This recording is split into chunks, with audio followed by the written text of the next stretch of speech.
Good afternoon, Forum 2000, NGO Forum. My name is Hilary Binder-Aviles. I am based in Washington, D.C.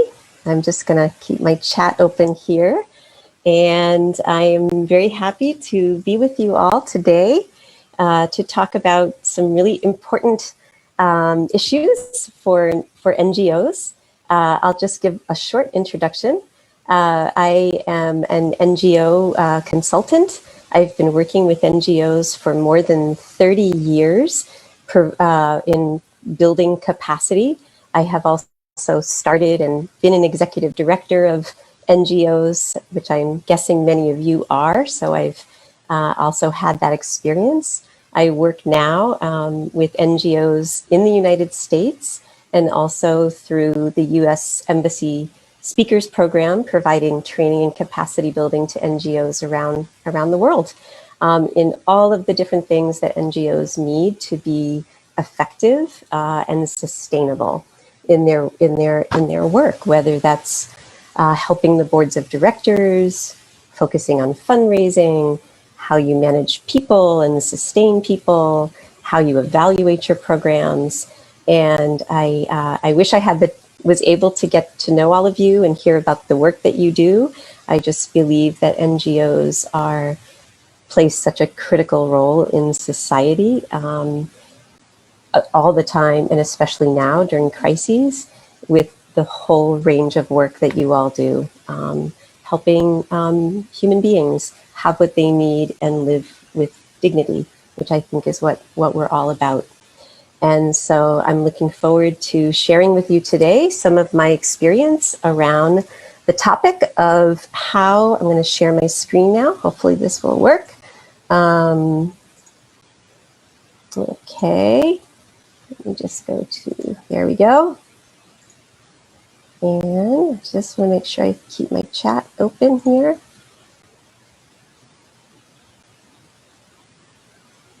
Okay.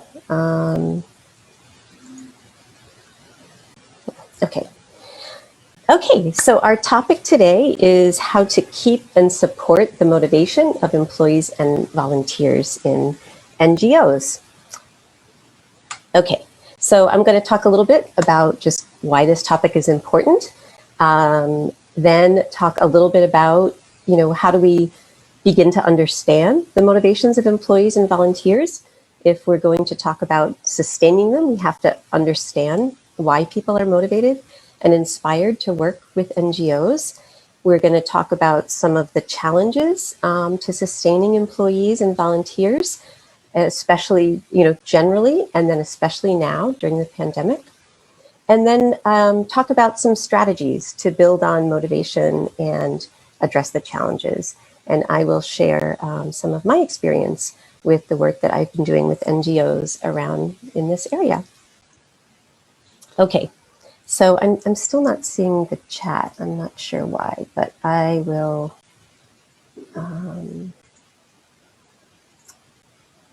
Okay, let me go back. Okay, so why this topic is important.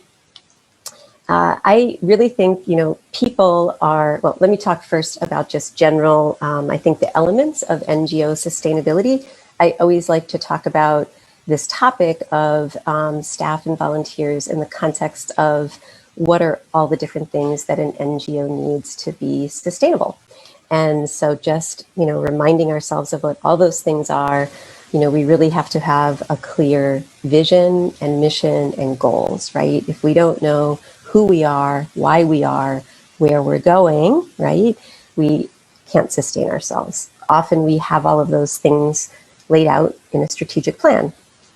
To be sustainable, we need to be doing work that matters and that has an impact.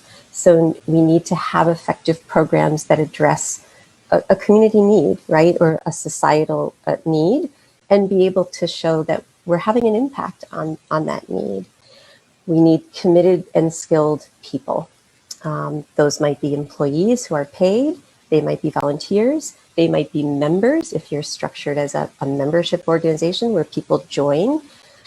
They're the boards of directors of those of NGOs. we need, oh, I'm sorry, I keep hitting the wrong button. We need good leadership, right? We need the people that have either founded the organization, are leading the organization, that have that vision, that can kind of bring people along with them. We need good systems and structures, right? You have to kind of have, you can have a fantastic vision, but if you don't kind of have systems in place for the work to proceed, it's not sustainable, especially if people, come and go. You need to have good plans in place and systems for doing things. You need partners. None of us can achieve our missions alone. We work, if you're working with, depending on the issue you're working on, you're always working in partnership with others who are contributing maybe a different piece of work to accomplish a shared big vision. And we need resources, both financial, right, but also in-kind, things that are donated, whether that's, space or materials or supplies. So I like to think about the people in the context of all of the things that we need to pay attention to around ensuring that NGOs are sustainable. Now, why are the people so important? NGOs are sustained, by people who carry out the mission. I really believe that people are an NGO's most valuable resource, right? It's not just the work that gets done or the hours that get spent, but it's what people bring in terms of their skills, their networks, just personal characteristics, right? I mean, we all know that in an NGO, sometimes, you need the person who's kind of the dreamer, who can think outside the box and have big ideas. And then sometimes, you need the person who's, well, let's be a little bit more realistic and let's kind of be more practical, right? We need people with all of those characteristics. We need people who are creative, who are innovative, who are doers, right? We need all of those things. The other reason why I think the people who work in NGOs are so important, is about building relationships.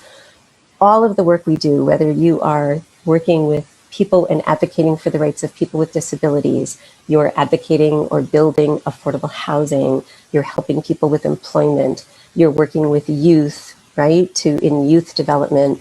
All of our work depends on building relationships with people, getting to know them, listening to them, building trust, right? If we don't have that, we can't accomplish our mission of ensuring the rights of people with disabilities, ensuring that all youth have the opportunity to achieve their potential, eliminating poverty, right? Whatever our mission is, in order to accomplish it, it's really about the relationships that we build and the trust that we build with people.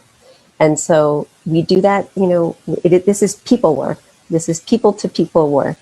And that's why we have to, invest in the people that we bring into an organization. I also think that, our employees and our volunteers, when they're effective and they're trusted, right? We need that. It enhances an NGO's credibility and reputation. So, and the chat, as we start to think about, okay, we know why we need people. And we know that in the NGO context, it's really a challenge because the expectations of NGOs are always very, very high, while the resources are never enough, right? We can rarely actually compensate people, if they're staff, for what they're truly worth. And so we have to think a little bit differently. It's not just about, it's not just a transaction, right? It's not just about, I'm doing a job and I get paid. There's so many other factors for NGOs. Okay, and so I think it's really important when you are to sort of stop and pause and say, we have to understand why people want to get involved, either as an employee or as a volunteer, or maybe a board member or a member with an NGO. And there is no just one reason, right? And it's really important to understand all the different reasons why people want to be involved. It could be to contribute to a mission they believe in. Sometimes it might be to actually gain some experience and skills. I want to volunteer and help plan an event because I want to learn how to do that. Sometimes people just want to be part of a team that shares their passion and their values. I know for me, one of the most rewarding aspects of my work with NGOs has been being able to work with people who care so deeply about an issue and a community, and just feeling that sense of shared values is really important to me in my work. And so that's why I do this work. Some people want to get involved to expand their own networks, right? To gain opportunities to grow. I'm still having a problem seeing the chat, but I invite you to write into the chat your motivations. Why do you work with? I'm assuming maybe some of you are founders, maybe you're executive directors, maybe you're volunteers. Why? What motivated you? What motivated you? And to just share that with each other, so we can see some of your motivations. And okay, I'm going to go back. Sorry about this. Okay. Okay, so, and, I think while I'm asking you that question, it's also important for you in your NGO to ask your employees and volunteers what motivates them, right? Not to make assumptions about it. You can, just make it an agenda item for a meeting. You could do a short survey. You can have one-on-one conversations with people. But I think when you know what motivates and inspires people, you can really be a better kind of, you can better match people to different kinds of tasks. You can better understand, how you can support them and give them feedback in ways that matter to them, right? About why they're here and why they are giving their time and their talent to your NGO. Okay, so, oh, I am sorry. This is my next. Oh, okay. I asked you to put your response in the chat, which I'm having a problem seeing. So I'm going to keep going, and we're going to get to another activity in a second. And I just was reading some articles about the impact of the pandemic on NGOs, and just some of the data that has come out around NGOs, just in terms of the financial impact, the toll on just the mental health of people working in NGOs that are on the front line. NGOs where folks the staff and volunteers have had to step down because they're dealing with their own, their own families and safety of their families and health of their families. And so it's been a very challenging time for the NGO sector.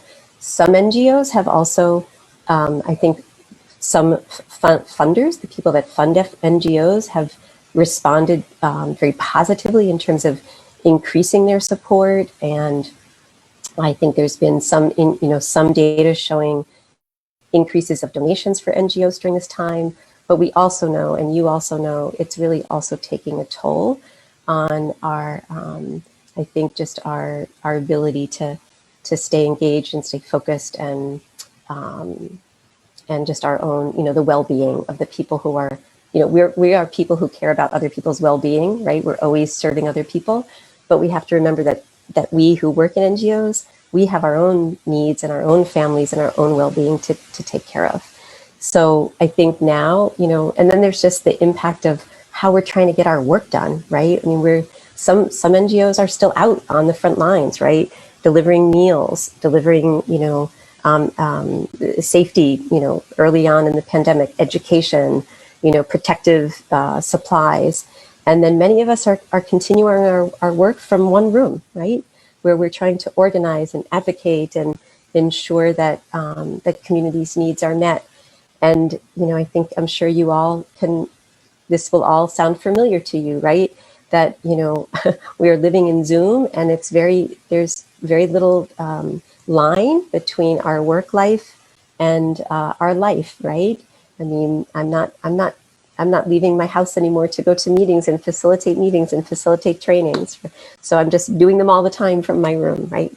And our communities, people need more. And so, and as NGOs, it's very common for us, right? We feel like we have to meet all the needs. And so there's a lot of challenges on us now. I'm going to try to do this Mentimeter. So I'm going to ask you to click the link, or just go to www.menti.com and put in this code of 94678636, and a question will come up. And the question is, what challenges are you facing to keeping good, your just employees and volunteers, keeping them engaged, right? Keeping them involved. And I am going to see if I can click over now to that and we see if we can see what people are writing.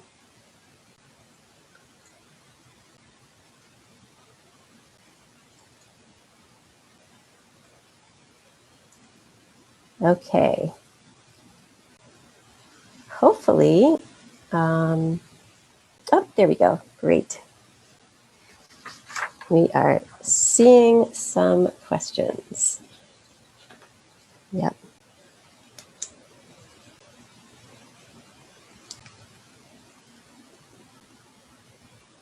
Great.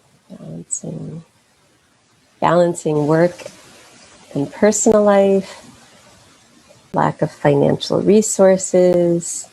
How do we stay productive at home and hire new employees without actually going to the office?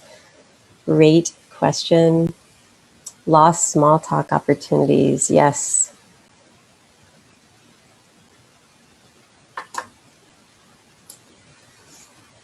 Not enough money to pay and keep quality people.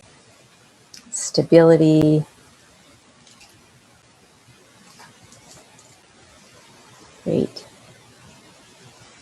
These are all sounding very familiar to me. And not enough networking, right? So the money, networking, time, great. Burnout, yep. Yep, the workload, absolutely. Great. I mean, these are challenges. Okay. Thank you, everybody. I am going to see now if I can go back and we'll talk about these and what are some of the strategies. Oh, I'm going to go back here. Okay, wonderful. Thank you for sharing all of that. And I'm gonna address those on two. Okay, sorry, I'm trying to get my. There we go. Okay, so I'm gonna kind of get to what's on the screen here, but I definitely want to address some of what the challenges that you put in the Mentimeter. I think the first one I want to take is just around the lack of financial resources to compensate people. So how do you make this rewarding for people when there's not enough money, right? It's not about the money. And I think that brings me back to what I said earlier about understanding the motivations of why people choose to work or volunteer with an NGO.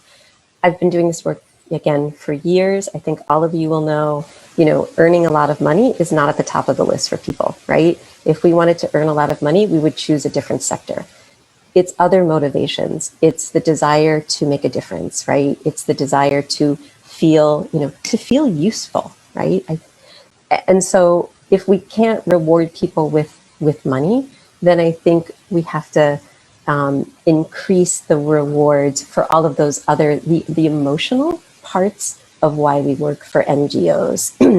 And I think a big part of that is, for example, taking time to appreciate people and their contributions. When someone continuously shows up, right, I'll take an example. I'm working right now with a small NGO that focuses on people who are stateless. I'm sure that's an issue some of you are familiar with. We have a development committee trying to raise funds. It's all volunteers.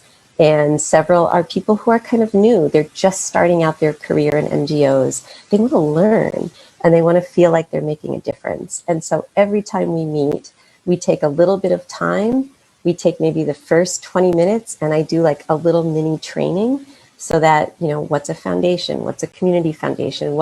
So there's always a learning element to our work. We don't just get right to the agenda. We take time to just have like a little learning session. And then we always lift up every single person in the group that has done something over the past week, whether it's I found one new funder or I, talked to someone in my family and they had an idea about a way we could raise money.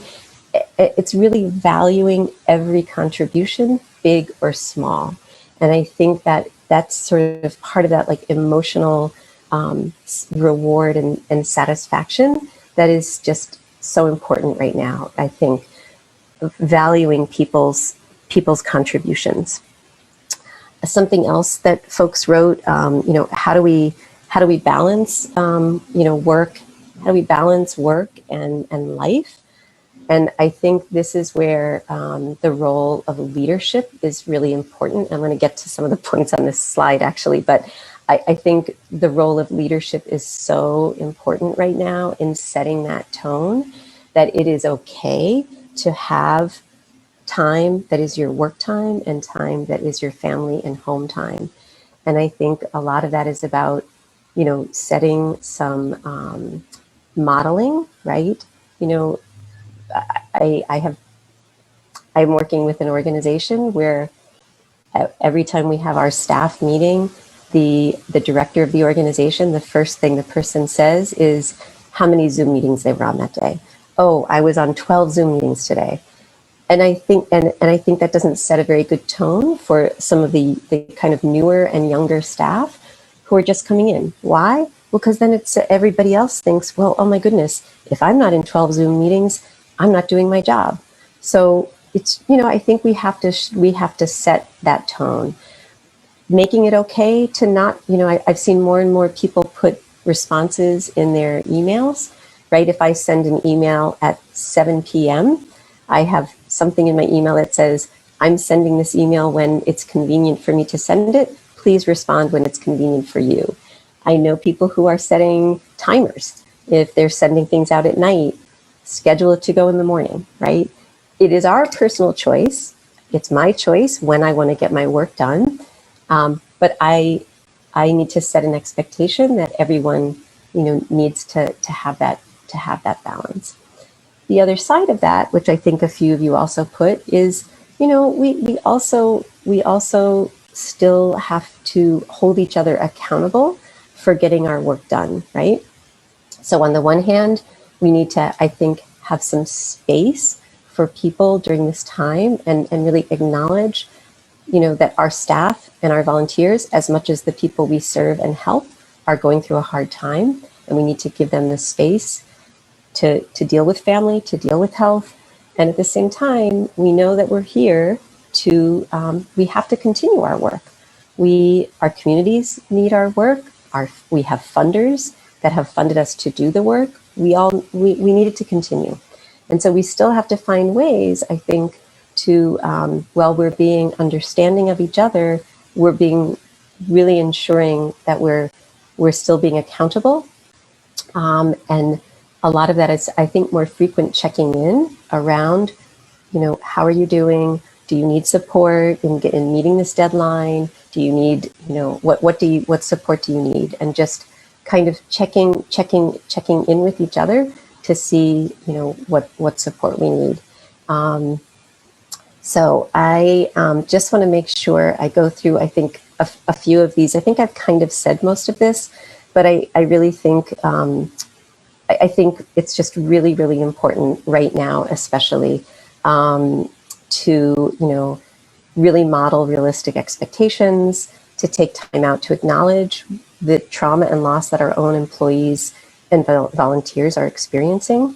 I start every meeting now with all the different NGOs I work with. We start with just a check-in and not making assumptions that it's business as usual. First and foremost, how are people doing? Then we can get into the work and our agenda and making sure we're getting the things done that we need to get done.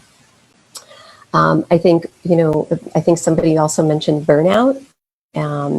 I think I was just reading an article that was saying when we talk about burnout, it kind of puts the responsibility on the individual, and we need to talk about actually practices that the NGO can put in place to prevent burnout. So it isn't just my responsibility to say, oh my goodness, I'm burned out, what do I need to do differently? But that the NGO has to have some practices. And again, I think those are practices for taking time out. Those are practices for providing the space for self-care. I think in non-pandemic times, an important part of preventing burnout is providing opportunities for people to get professional development, to grow, to pursue an interest of theirs, right? I think that's also something, yes, we have jobs we have to get done.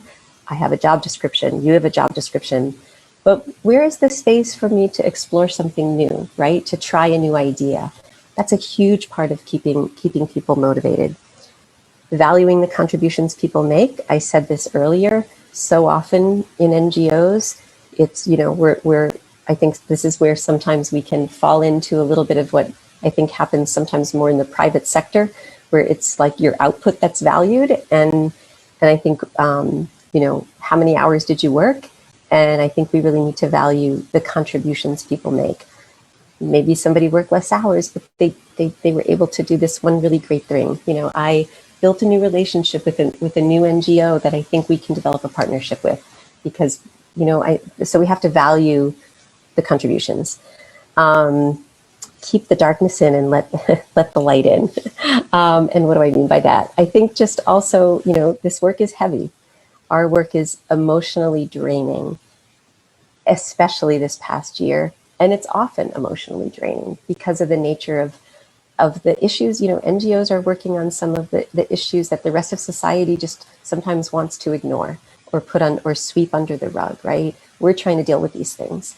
We also have to find joy in our work and create that space to just, have fun. And I also think, even in our Zoom life, how can we just build in some of that time? Somebody also mentioned that we miss that, like when you're working in an office together and you just have that time where you just go stop by someone and say hello, and you stand in their doorway and, you talk for 20 minutes and you come up with new ideas and you just strengthen your bonds and your relationships. And, how do we do that in our Zoom life? And again, I think it's reorganizing the way your meetings, taking more time for those conversations, just pair people up, even if you're a small group, even if you have 6 people in your, take 10 minutes and put people into a room in a pair with a question, some fun question, right? I think we got to bring some of that and celebrating, some of our accomplishments. So, okay, I'm going to see, I think I've really just said a lot of these strategies already, but let me just see. I think generally, in non-pandemic times, right, I think a lot of keeping people motivated and inspired is, it's like right from the very beginning when people become engaged with your NGO. It's about, kind of matching people to sort of the right job based on their skills and experience and interests, and setting people up to succeed. I think part of sustaining people is that it's really how you bring people in ways where they feel, they've gotten a good orientation and training, and they just feel connected and they understand what their role is and how it contributes to the big picture. So maybe I'm a volunteer and I'm coming in and I'm saying, hey, I want to help you out, and sure, I will help organize your database. And maybe that's this one small administrative task I'm going to do. But if I understand why that's important, and wow, if your database and your list of your members is up to date, or your donors is up to date, that is going to help the NGO be able to do better outreach, be able to do better fundraising. I know why my, maybe small piece of what I'm doing is contributing to something much bigger. So I always think it's important to really help people understand even the smallest thing they might be doing is contributing to that big picture.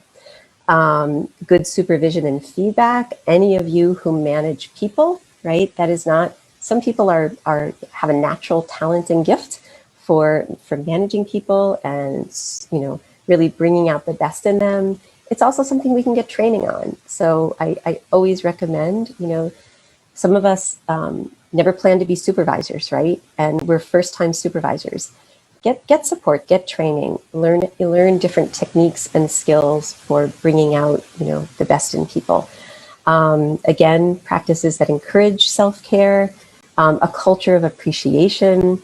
I work with some organizations that regularly, they end every meeting with just one appreciation for our time together. I think, again, especially now that's so important, creating opportunities for people to give feedback and input and build a sense of ownership. Again, I think it's such a crucial part of people feeling that keeping people motivated and inspired is when people have a sense of ownership of the work, right? They're not just showing up to do a task, but they also are invited to say, okay, how can we do this better? What do you think, right? And so it's just, how do you create that sense of a team, working together? And I'm going to go to one more Mentimeter. So if you can go back to the menti.com and to type in this code. So I want to hear, and hopefully you can hear from each other, what strategies are you using to keep, and I keep saying good employees, the people that you just feel are really a good fit. They're, you want to keep them, right? Because they're an important part of a valuable part of your team, and they can really make a contribution. So I'm going to go back over to the Mentimeter, and I think I need to switch slides here and go back to the second question. All right, there we go. Hopefully this will work. So if I go to the second question, what strategies are you using? Okay, now I will invite you to share some things that you are doing. What practices are you using in your NGO to keep your volunteers and employees motivated and inspired during this, generally, even before the pandemic, and especially now with the pandemic?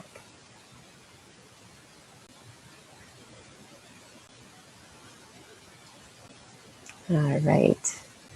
Oh dear, I'm not seeing anything yet. There we go.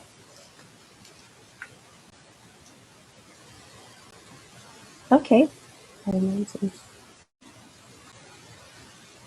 Great.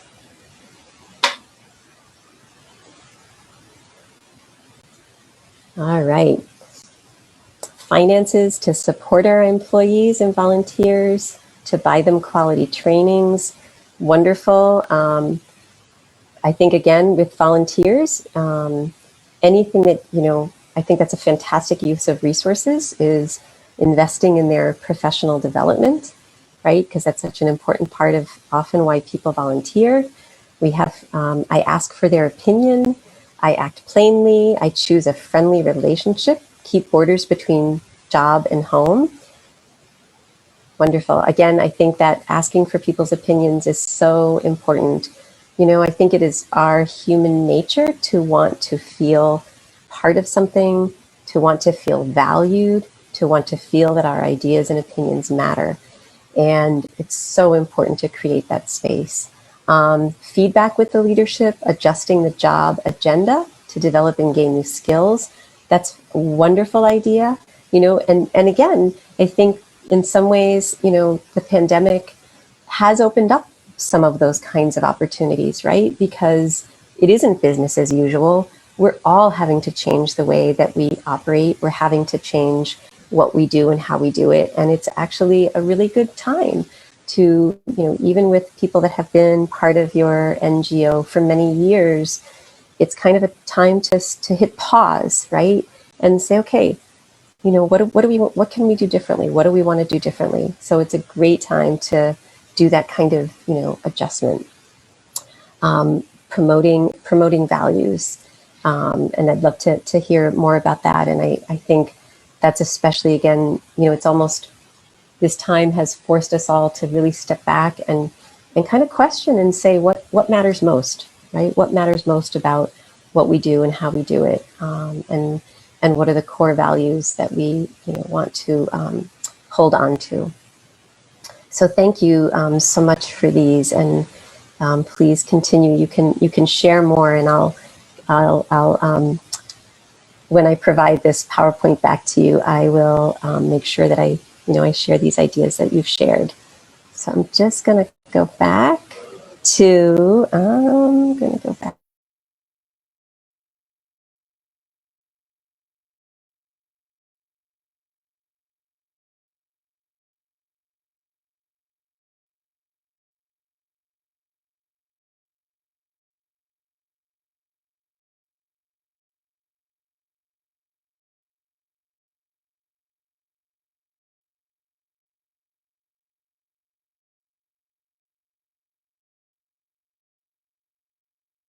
There we go. Okay.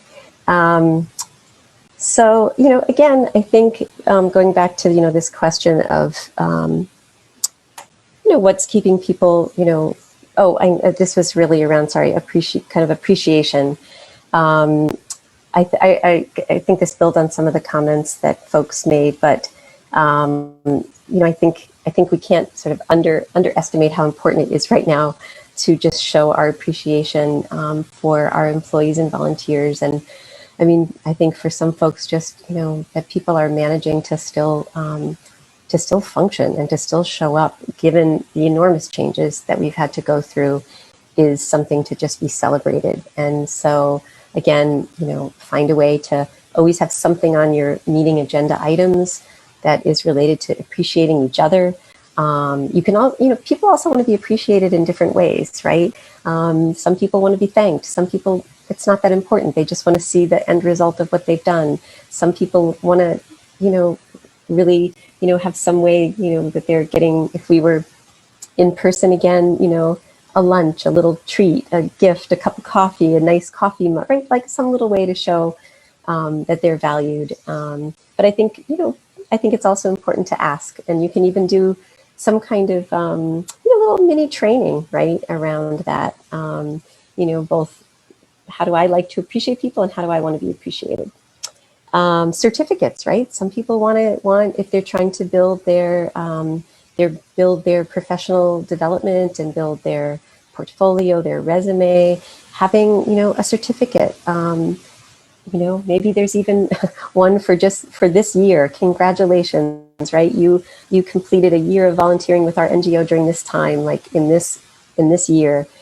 So just ways that, again, recognizing what is important to that person and why they continue to show up.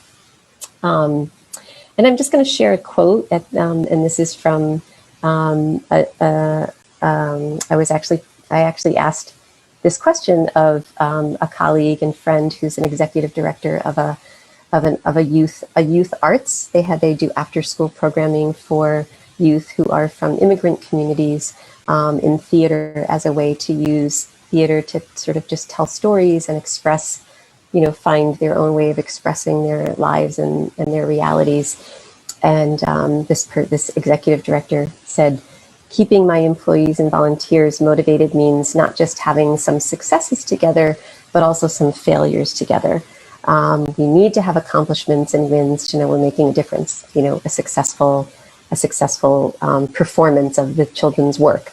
But we also need to know it's okay to have a few failures. And that way we learn and grow together. And that learning together in a community keeps us engaged. So I just wanted to share that last kind of thought. And I did want to just continue with some questions. I'm going to stop actually sharing my screen. Okay, now I can see the chat. Okay, I think I am, oh dear. Okay, well,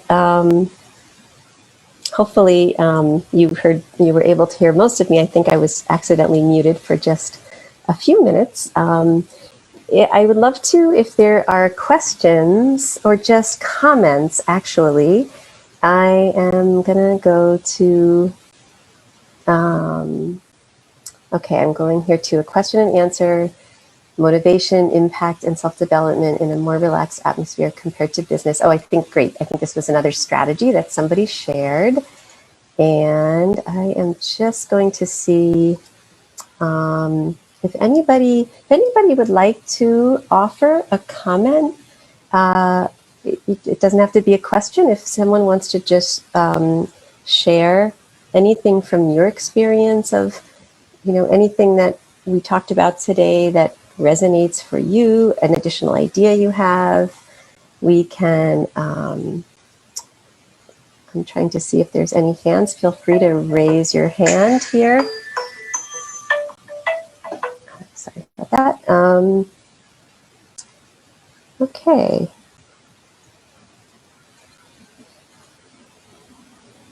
Okay, I'm not seeing anything, but feel free to, oh, let me see here. Maybe there's another one. Sorry, I'm having a, okay.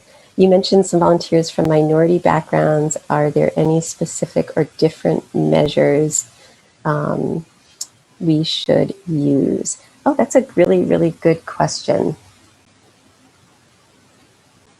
I think, I think, if you are,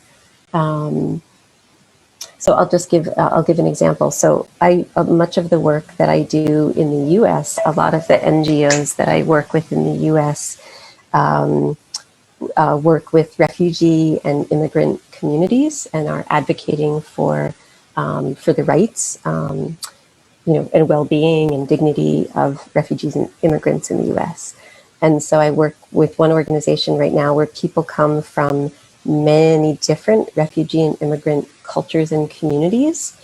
And it's been really, and many of them are volunteers, and they're from many different kinds of backgrounds, different faith, cultural.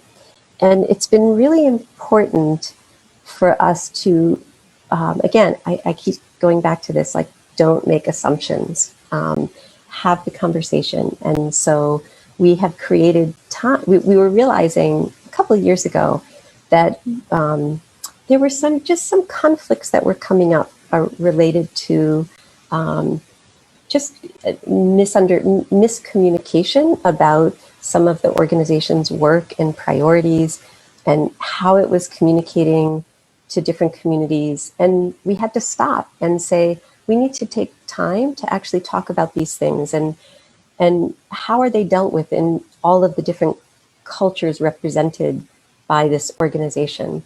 And, what is the communication style? What is the expectation around work? What is the expectation around volunteering? What is the expectation around giving giving a contribution? What's the expectation around speaking up, right? And we had this assumption that we were going to do things, everybody was going to do everything the same way, advocating and speaking up, and it had to look different in different communities depending on the culture. And so, a lot of things around like recognition is very different across different cultures, right? In the way that you recognize people, in some, or the way, and sometimes too, around different, that could be cultural issues around sort of age and, respect of elders and all those different kinds of things that come into play when you have people from different kinds of backgrounds working in an NGO. So I think my response to that is always to, take the time to have the conversation, be intentional, ask the questions, create space for open and honest, and kind of admitting what you don't know, right? I think sometimes being able as like NGO leaders to say, you know what, I don't have all the answers. Let's put a question out there and let's figure it out together. So that's how I would respond to that. And let's just see. I'm not sure if we have more questions or more. I think I'm seeing one more. Hang on one moment.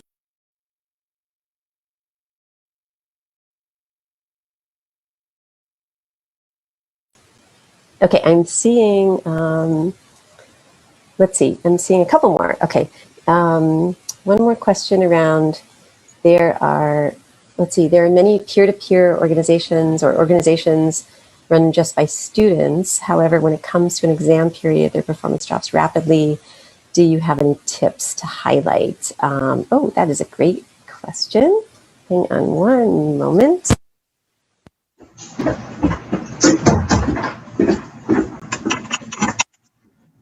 Okay. I just want to respond to the question around, oops, there we go. I'm very familiar with this question of this peer-to-peer organization run by students. I'm working with a couple similar organizations run by people who really are like all volunteers. And so, I think, and including some student groups, kind of have to recognize that, I think just recognizing that, it's sometimes that I think it's sort of managing expectations of how much can get done. And you have to, I think, kind of plan the work around recognizing and understanding, sort of the ups and downs of like when people will have busy periods, right? And yeah, you're working with students. There's going to be that period of time when the other work that they're doing, the NGO work, is probably just going to have to pause because that's their reality. They're students and they need to focus on these other things. And so I think maybe, as you think of, I think it's like having realistic expectations with an organization like that in terms of the flow of their work, and saying, well, don't plan an event when you're going to have exams, right? Let's just be honest with each other that nothing's going to get done for that month. And I think if you're honest about it, you can then, I think if you're honest about the fact that maybe you can't get work done during that time, it, I think, actually makes people feel like, oh, all right, I know I'm sort of being given the permission that this is what I should be focusing on now. So when that's over, we're going to get back to this other work that we've committed to, and we're going to make sure it gets done. So I think,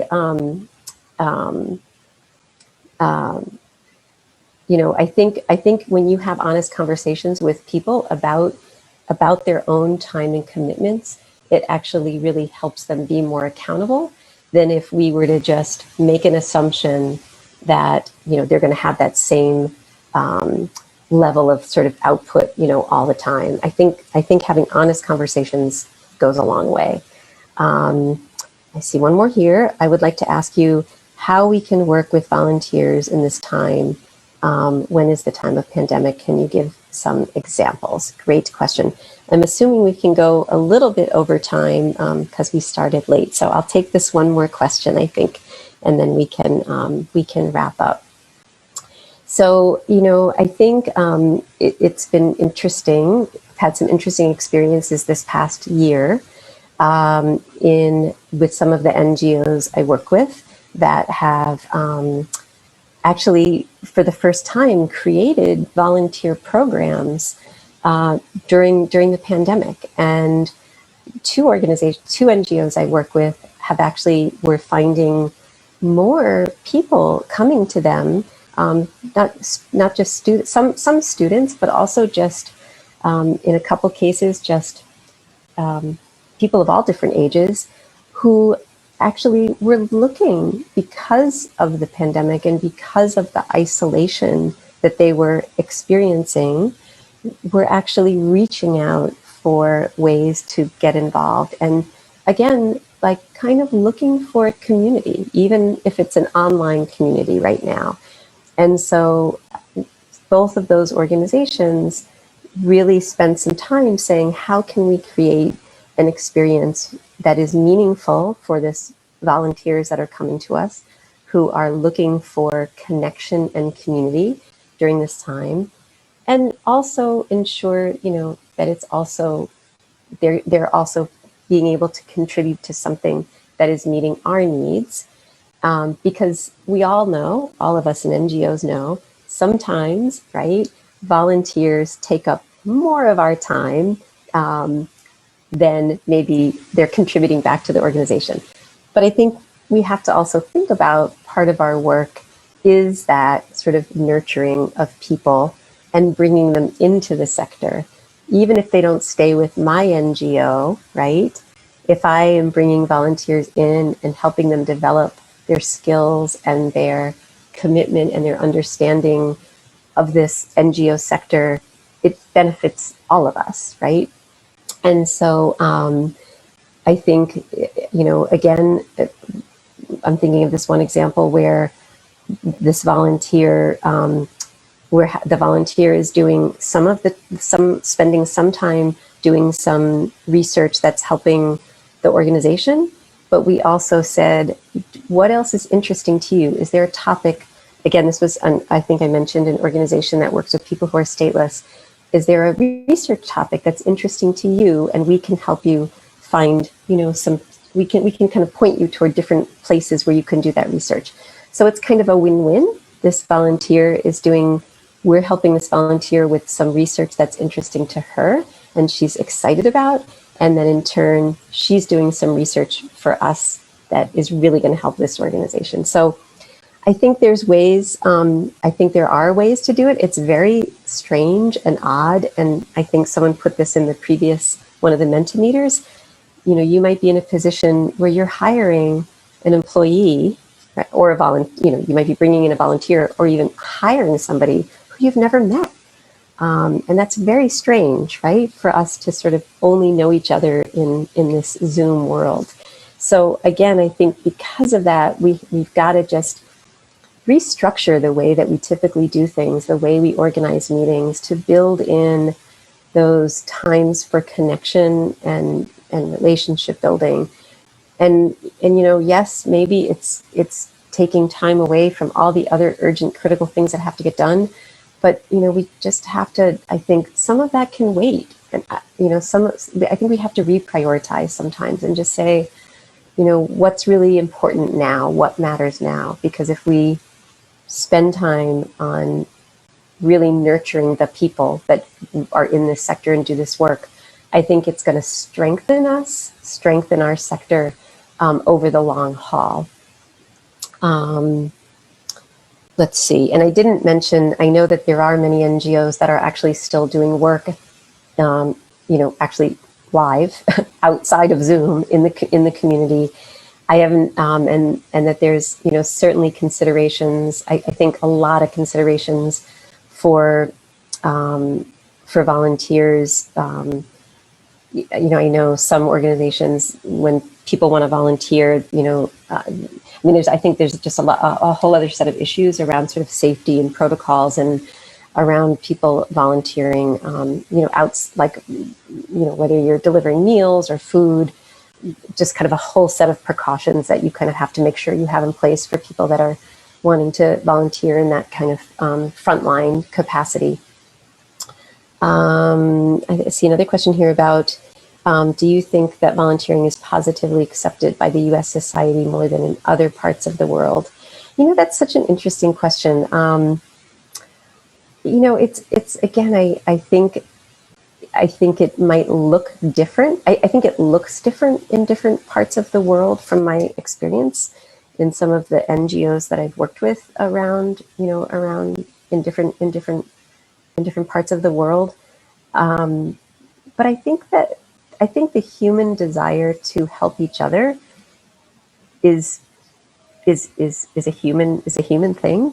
I think the ways that NGOs in particular are structured to nurture that human desire to help each other is different. And I think that's where we have to really think about how are we creating our organizations and structures in ways that feel most natural and for people to practice that desire of helping one another. And again, I think just the word volunteer, has different meanings in different places and might get translated differently. And so I think there's different cultures around volunteering. But I think I have seen it pretty much, I think, worldwide, that desire to get involved for the betterment, for the betterment of others, for the betterment of my community. I think that is consistent. There was another question about how you would compare the operation of NGOs in the Czech Republic and USA. And I have to say, this is my first time to and I'm not really getting to know all of you. I wish we could be in person and I could ask you more questions and get to know you better. So I don't really have an opinion on that, but I hope in the future, if we can create something like this again and have more of a dialogue, that would be really fun. So I would just like to put out there, maybe that's something that we could organize. So I think, I apologize for the sirens in the background. And I think I'm going to, I think maybe we'll wrap up here. But I really, I think those are most of the questions. Oh, what I plan to do is to, I wanted to see what kinds of questions were coming up. And then I'm going to just add some links to some resources around this topic, and make sure that the folks from the NGO forum are able to share the PowerPoint with some links to some other resources for you, and so you all can get that. So I think with that, I guess, I hope I didn't miss anything. I was having a bit of a hard time here juggling chats and views, and I apologize for some of that. But I hope that you found something useful in this discussion that you will take away with you,